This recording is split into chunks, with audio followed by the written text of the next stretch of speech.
Kyle, how much do you think this team grew over the fall? I think, everybody grew a lot. I mean, there's a lot of guys, a lot of new faces, a lot of new pitchers. But our freshman class is really good. And then the guys, especially our sophomores, you can just see them kind of mature over this fall with what we did or their swing or mental game, stuff like that. They've really done a great job. Everyone's bought in to what we're trying to do with our culture. And so everybody's just really grown a lot this fall. Last year put a beating on you physically, as many games as you caught?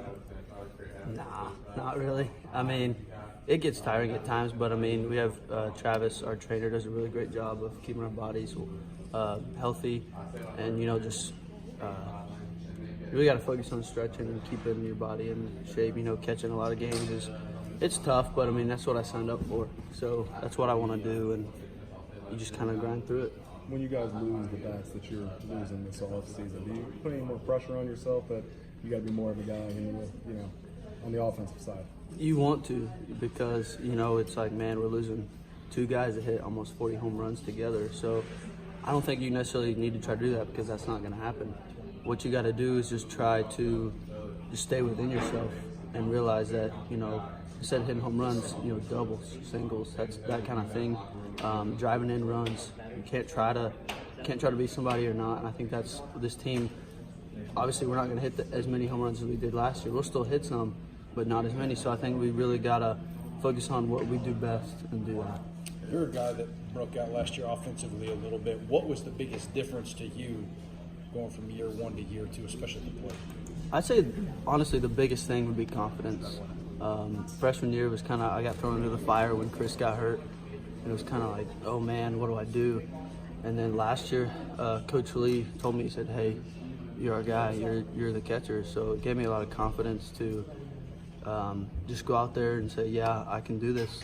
And also just working with our coaching staff on the swing and just building that confidence in the cages and the preparation that you do and the work that you put in. So that's probably the biggest difference. Aaron Sharp had a good fall. What have you seen from him and some of those other young pitchers over the fall? I mean, they just have a lot of maturity for guys that are that young.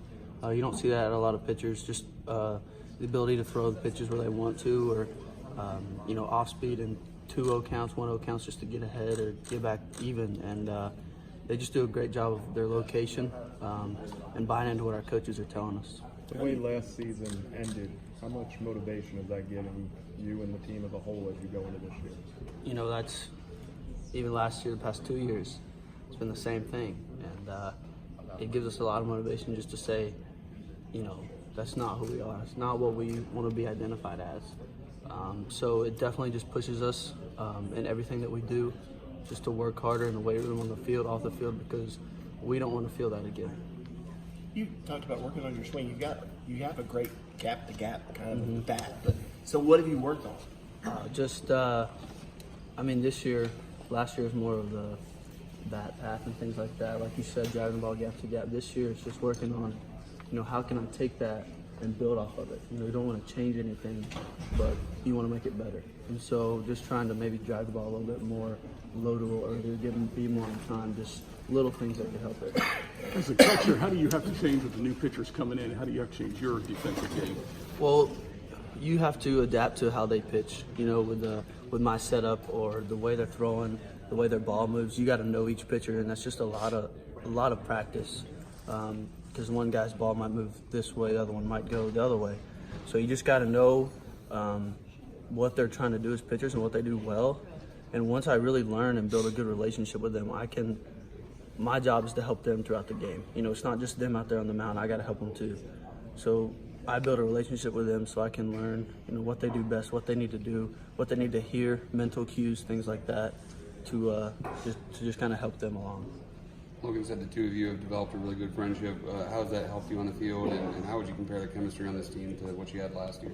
With me and Logan? Oh, just the chemistry on the team.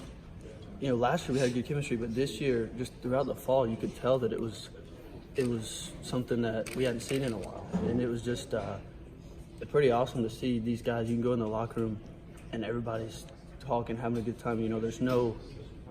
There's no arguments. There's no nothing like that. We all get along and hold each other accountable, and I think that's what's going to make us a really good ball club this year is because, you know, this constructive criticism kind of thing, it's not like, oh, this guy's just telling me this. It's he's trying to help me out. And I think once you learn that, that's really where we get, we're able to build on our chemistry.